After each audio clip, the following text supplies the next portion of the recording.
네, 읽어보겠습니다.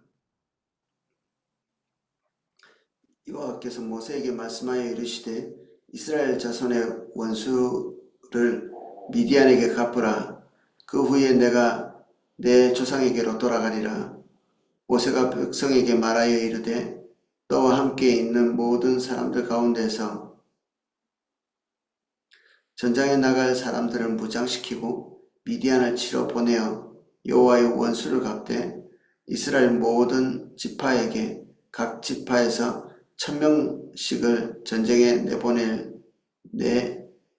보낼지니라 하매 각 지파에서 1000명씩 이스라엘 100만 명 중에서 12,000명을 택하여 무장을 시킨지라. 모세가 각 지파에 1000명씩 싸움에 보내되 이스라엘 엘라살의 아들 비느하스에게 성소의 기구와 신호나팔을 들려서 그들과 함께 전쟁에 보내매 그들이 여호와께서 모세에게 명하신 대로 미디안을 쳐서 남자를 다 죽였고 그 죽인 자 외에 미디안 5왕을 죽였으니 미디안 왕들은 에위와 레겜과 수르와 우르와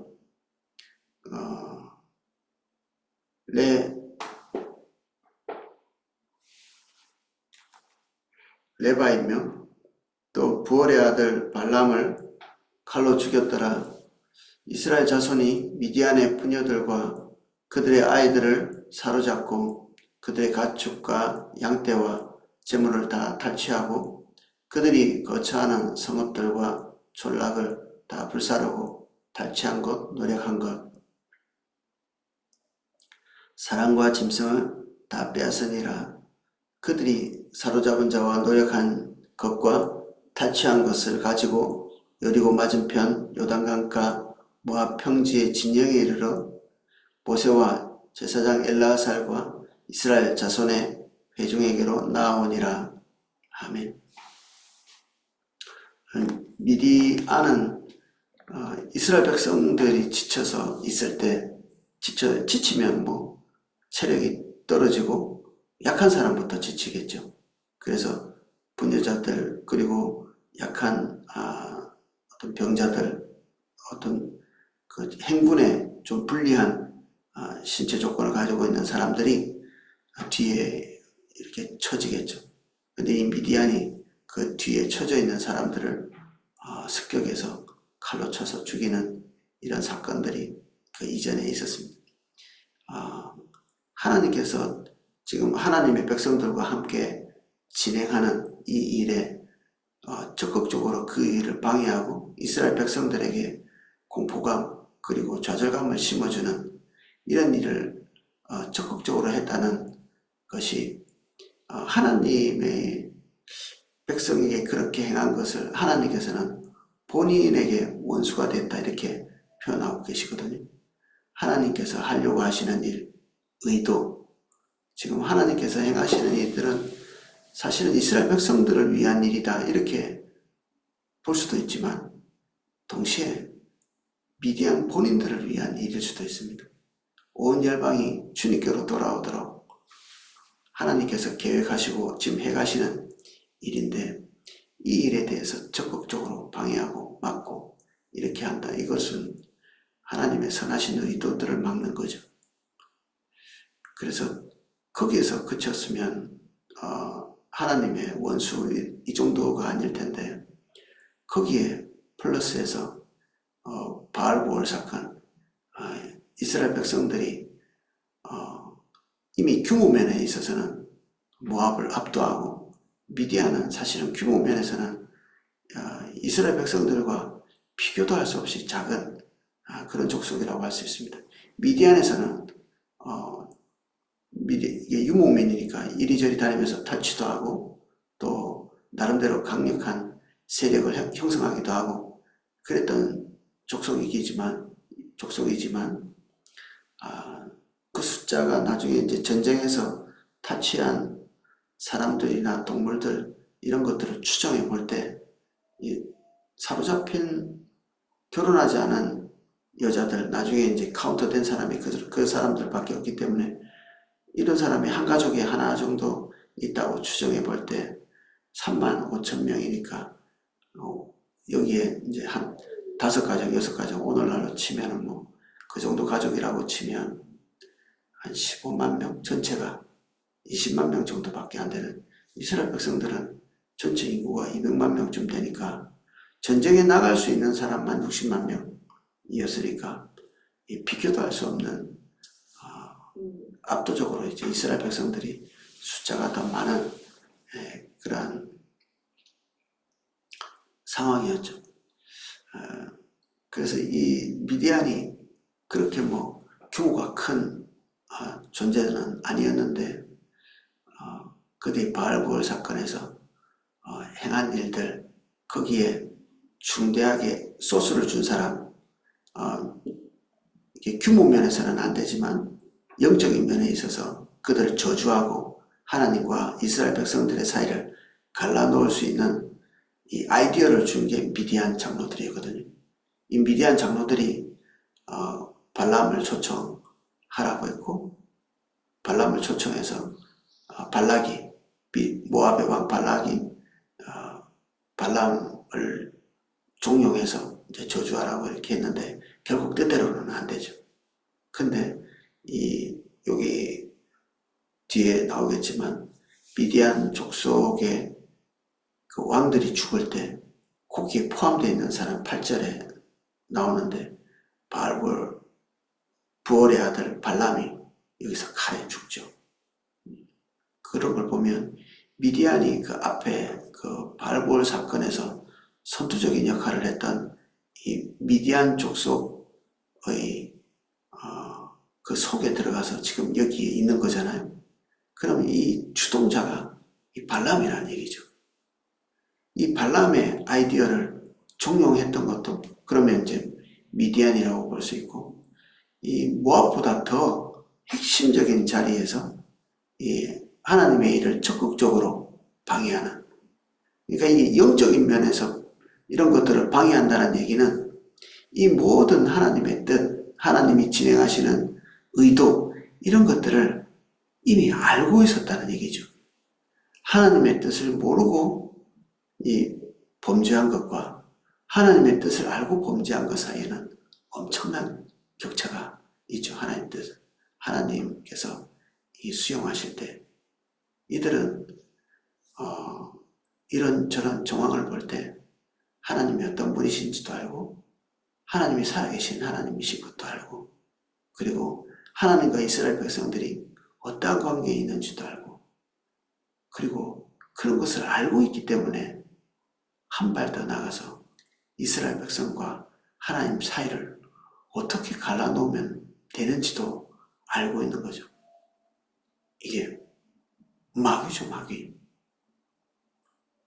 이런 식의 그 다른 민족들이 가지고 있지 않은 한 발 더 이 깊숙이 들어온 악의 어떤 출처를 가지고 일하고 있는 존재들. 이 지혜는 이거를 지혜라고 말하면 안 되죠. 이 괴율을 사단으로부터 받는 거죠. 이런 것들을.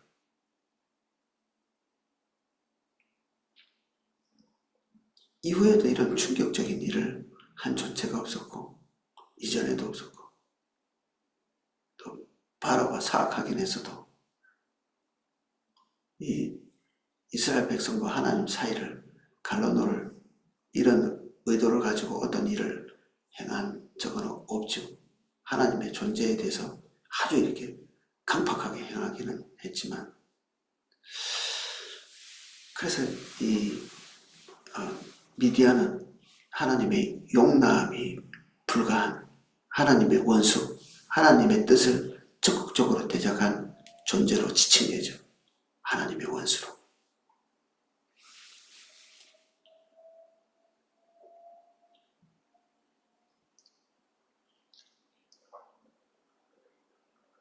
(3절입니다) 모세가 백성에게 말하여 이르되 너와 함께 있는 사람들 가운데서 전쟁에 나갈 사람들을 무장시키고 미디안을 치러 보내어 여호와의 원수를 갚되 이스라엘 모든 지파에게 각 지파에서 1000명씩을 전쟁에 내보낼지니라 하며 사실은 맘만 먹으면 이거보다 훨씬 더 많이 낼 수 있죠. 뭐 한 10만 명씩 이렇게 낼 수도 있었을 겁니다. 어쩌면 60만 명 다 갈 수도 있겠죠. 이스라엘 백성 전체가 다 나간다면. 그러면 더 뭐 쉽지 않을까 싶기도 한데 하나님께서 그런 방식을 요구하지 않죠. 우리가 하나님의 뜻을 따라간다 이렇게 얘기할 때 할 수 있는 중대한 실수 중에 하나가 우리가 가지고 있는 자원을 기반으로 해서 하나님의 일을 하는 겁니다. 나는 이만큼 돈이 있고 이만큼 시간이 있고 이만큼 내 열의가 있으며 이런 달란트가 있고 이게 하나님의 일을 하는 원동력이 되는 거죠. 악하다 이렇게 볼 수는 없지만 이게 하나님의 인도를 따라가는 원리하고는 좀 거리가 있습니다. 주님은 우리가 가지고 있는 자원을 초월해서 뭔가를 하시는 경우가 많거든요.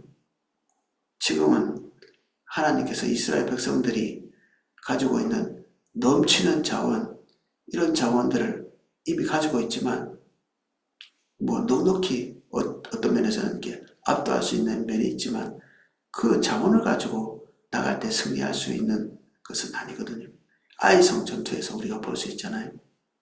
아이성 전투도 그렇게 뭐 규모가 큰 성은 아니었음에도 불구하고 하나님 앞에서 이렇게 전쟁하지 못해서 그들이 패배한 모습을 우리는 알고 있죠.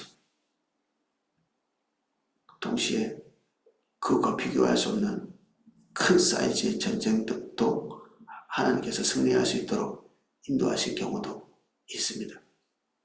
이렇게 볼 때 하나님께서는 이스라엘 백성들이 가지고 있는 자원 그리고 규모 이것에 기대해서 하나님께서 일하시지 않는다는 걸 볼 수 있죠. 여기에 차출된 한 지파의 1000명씩은 이스라엘 백성들이 하나님으로부터 받은 차출 원칙에 근거한다면 여기에서 빠지는 사람들이 엄청나게 많습니다. 첫 번째, 그들이 어떤 그 결혼을 해서 1년이 되지 않았다. 그 사람들 빠지죠. 뭐 지금은 이제 해당되지 않겠지만 가나안 땅에 들어가서 자기 땅을 불화받은 사람들, 그 안에서 자기 포도원을 가지고 있는 사람들, 그 사람들이 처음 그것을 획득한 1년 동안에는 또 차출을 하지 않죠. 그리고 무엇보다도 일반인들은 이해할 수 없는 게 이 전쟁에 나가는 걸 무서워하고 두려워하는 사람들은 또 이 전쟁에 나가지 않아도 됩니다. 이게 저는 전쟁에 못 나가겠습니다 하는 사람, 이 사람들은 다 빼는 겁니다. 여기서. 이 사람 저 사람 다 빼고 나면 전쟁에 나갈 사람들이 그렇게 많지 않은데 그럼에도 불구하고 이게 규모가 크니까 자원에서 나가는 사람만 2000명씩인 거죠. 자원에서. 내가 이 하나님의 일에 동참하겠습니다. 이 미디안이 이스라엘 백성에게 행한 이 사악한 일에 대한 아버지의 마음을 내가 이해하고 있습니다 하는 그러한 사람들이 여기에 나가는 거죠. 그래서 하나님의 전쟁의 규모로 하는 게 아니라 주님의 뜻과 방향성을 이해하고 거기에 동참하는 사람들이 여기에 나가는 거죠. 이거보다 더 적나라한 예가 있죠. 미디안과의 전쟁. 지금 생각하니까 하필이면 또 미디안이네요. 미디안은 좀 그런 것 같습니다. 이 족속들이 사사시대에 이 미디안과의 전쟁을 또 하죠. 다 죽은 줄 알았더니 어떻게 또 좀 제가 조사를 해봐야 되겠는데 저는 이 전쟁에서 몽땅 다 죽은 줄 알았더니 사사시대의 미디안과의 전쟁이 또 있네요. 그래서 우리가 기억하고 있는 그때의 미디안 전쟁은 하나님께서 아주 극소수의 사람만 뽑아서 전쟁을 한 미디안 전쟁, 기드온의 300용사 우리 기억하고 있잖아요. 그 사람들은 하나님께서 숫자에 기대어서 하나님의 일을 하지 않는다는 것을 알려주는 이게 적나라한 표본이 되는 거죠.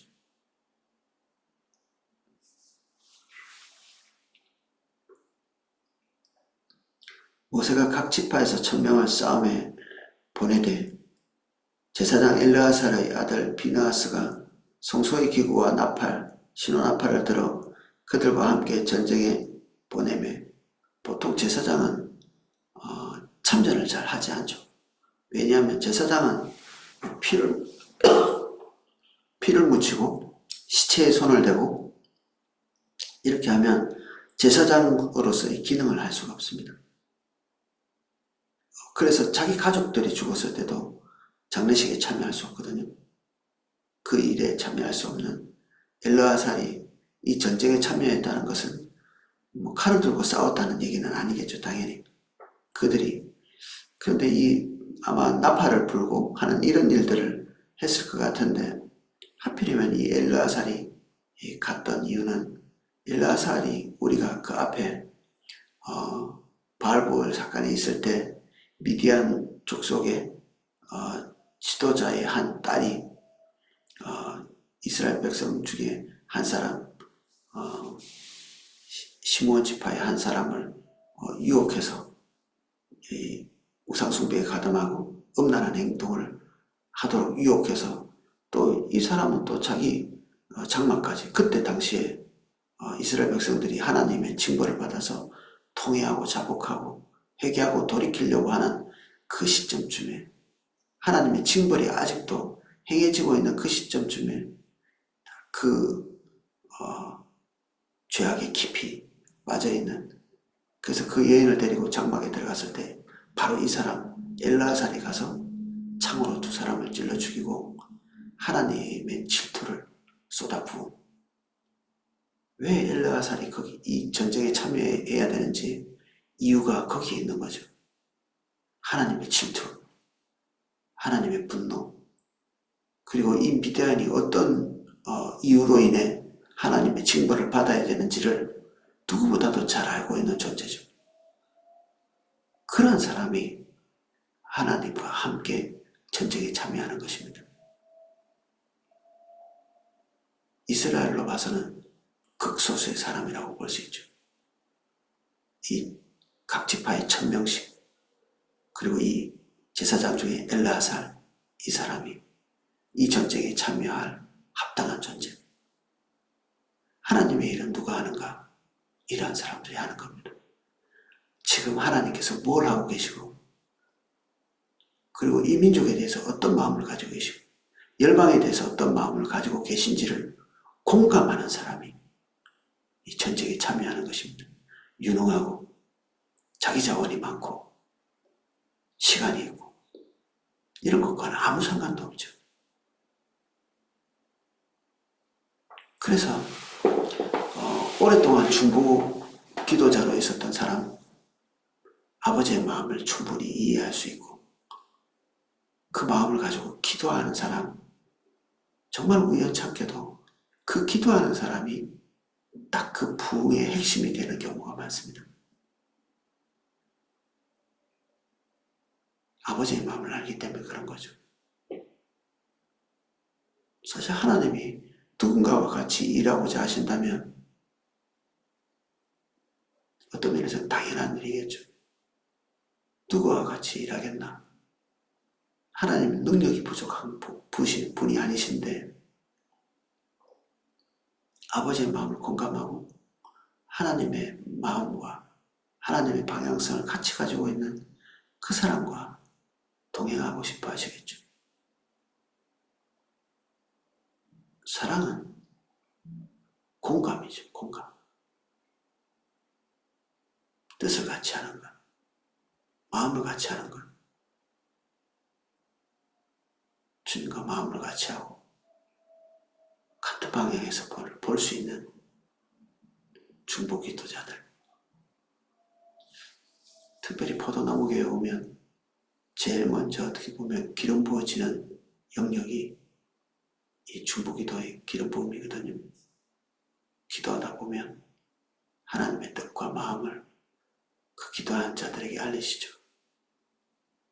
어제도 제가 본조서에 기도에 마치고 기도에 마치면 10시인데 제가 좀 운동을 하느라고 이렇게 산책을 갔다가 다시 집에 이 포도나무에 올라오는데 그 시간이 한 11시쯤 됐는데 그때까지 이 모여서 중보기도 하고 있는 팀이 있더라고요. 제가 볼 때는 이 아마 실부위원회, 중보기도위원회 같은데 정말 그 늦은 시간까지 밤에 모인 것도 아닙니다. 사실은 낮에부터 모이는 경우가 많은데 밤까지 이어지는 식사도 하고 밤까지 기도하는 경우가 많다고 제가 들었거든요. 이 아버지의 마음을 놓고 기도하는 그 사람들이 있기 때문에 우리 포도나무 교회가 주님의 인도를 따라 부족하지만 이렇게 가고 있는 것 같습니다. 그리고 중보기도 하는 그분들의 포도나무교회의 심장이나 마찬가지죠.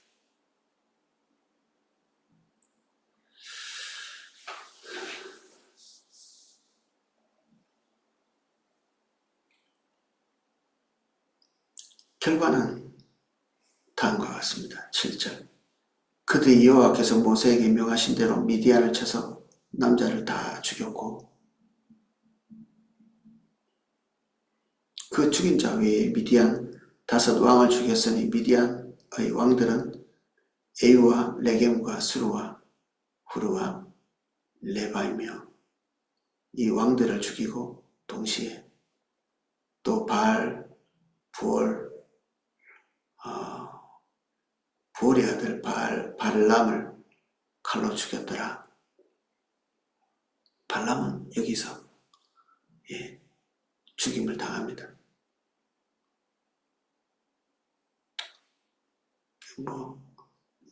좀 얘기를 하자면 이 발람은 하나님을 깊이 경험했음에도 불구하고 하나님이 어떤 분인지 알면도 불구하고 그리고 하나님의 영이 강력하게 임하셨을 때 그 영의 임하심을 경험했던 자임에도 불구하고 자기 집으로 돌아가야죠. 그러면 자기 집은 메소포타미아인데 왜 여기 붙어가지고 지금 여기 붙어있을 사람이 아닌데 그들이 제시한 재물과 어떤 유혹들을 이기지 못했겠죠. 하나님의 영이 떠나고 나니까 원위치로 돌아가요. 그래서 성령 충만도 좀 우리가 다른 면에서 볼 필요가 있습니다.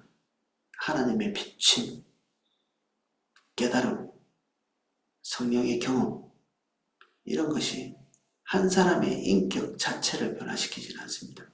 그걸 통해서 한 사람의 인격이 변화되기로 결정하는 것은 자기 자아죠. 자기 자아. 내가 하나님의 은혜를 경험했고 이전에는 몰랐던 것을 알았기 때문에 내가 경험한 이 하나님을 따라가겠으라고 결정하는 그 사람의 그 결정 때문에 변하는 거지 좋은 여건, 은혜 그리고 어떤 통찰력 이런 것 때문에 변하는 건 아니죠. 우리 바로에 대해서도 비슷한 것을 봅니다. 하나님이 어떤 존재인지 뚜렷하게 알 수 있는 시간들을 너무나 충분히 보냈음에도 불구하고 그들을 떠나죠.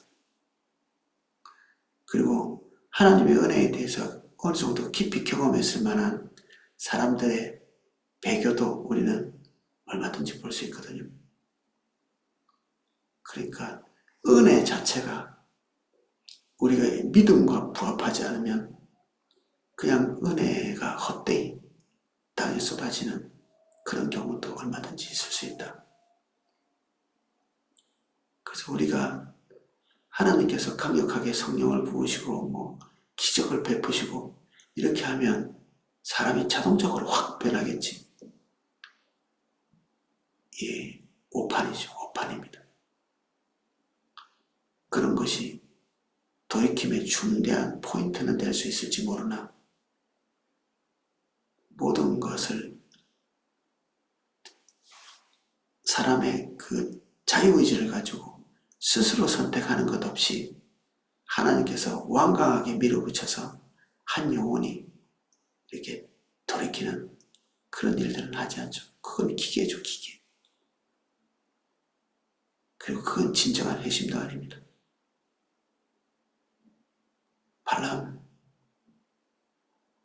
이 발람이라는 이름이 우리를 얼마나 두렵게 하는지 모릅니다.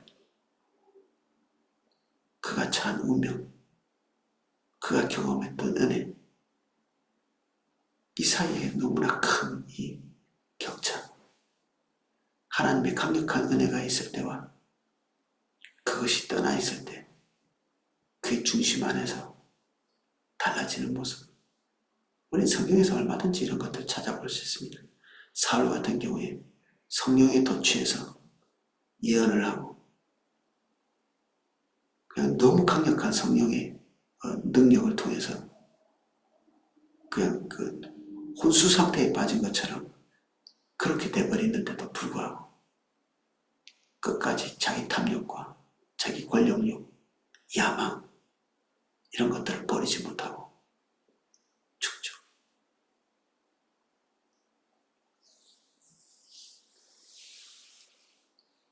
이스라엘 자손이 미디안의 부녀들과 그들의 아이들을 사로잡고 그들의 가축과 양떼와 재물을 다 탈취하고 남자들이 다 죽었겠죠. 남아있는 사람들입니다. 그들이 거처하는 성읍들과 촌락들을 다 불태우고 불사르고 탈취한 것, 노력한 것, 사람과 짐승을 다 빼앗으니라. 지킬 자가 없으니 다 가져오는 거죠. 사실 고대 사회는 이것을 목적으로 해서 전쟁을 합니다. 주로 대부분이. 전쟁의 가장 주된 목적이 경제적인 거죠. 경제적인 이득을 얻기 위해서 전쟁을 합니다. 뭐 이러저러한 대의명분이 있긴 하는데 기승전, 탐욕이죠. 상대방을 굴복시켜서 내가 원하는 이득을 챙기는.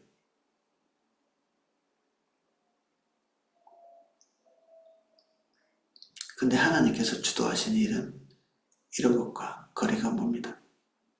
이것들을 몽땅 다 사로잡고 획득했지만 이런 것들을 지금 다 소유하지 않죠. 나머지 것들은 내일 살펴보도록 하겠습니다.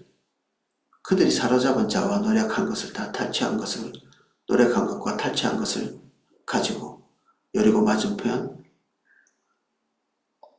요단강가 모압 평지의 진영에 이르러 모세와 제사장 엘르아살과 이스라엘 자손의 회중에게로 나오니라. 그들의 전쟁이 그 자리에서 자기가 획득한 것을 자기가 가지고 자기 침소로 돌아가는 게 아니고 고대 사회는 그랬습니다.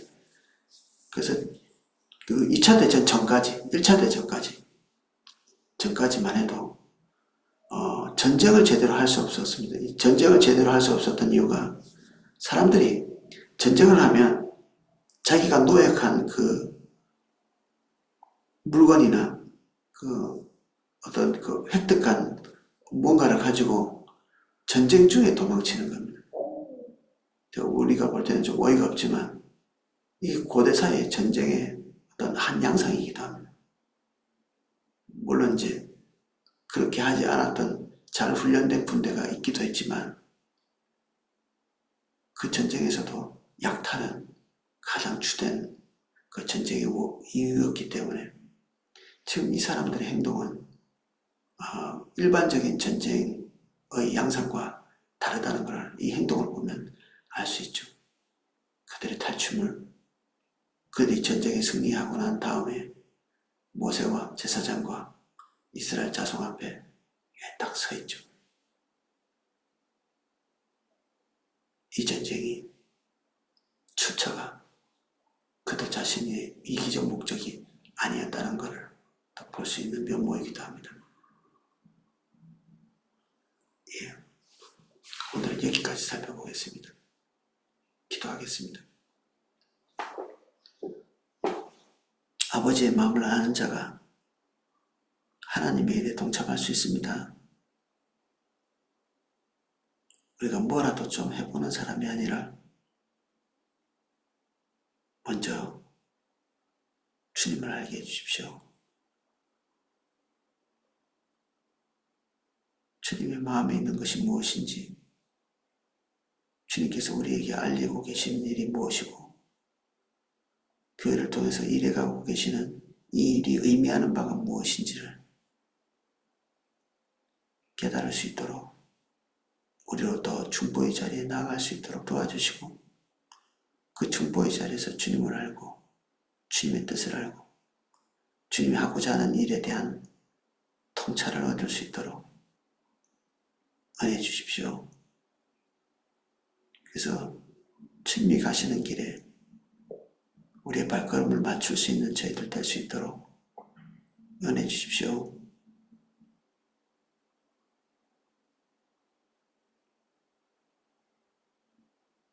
육신의 연약함으로 말미암아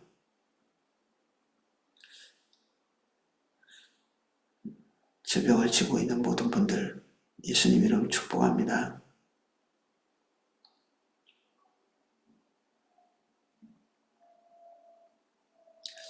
우리가 이 치유뿐 아니라 이 기간에 주님을 더 알게 해주십시오.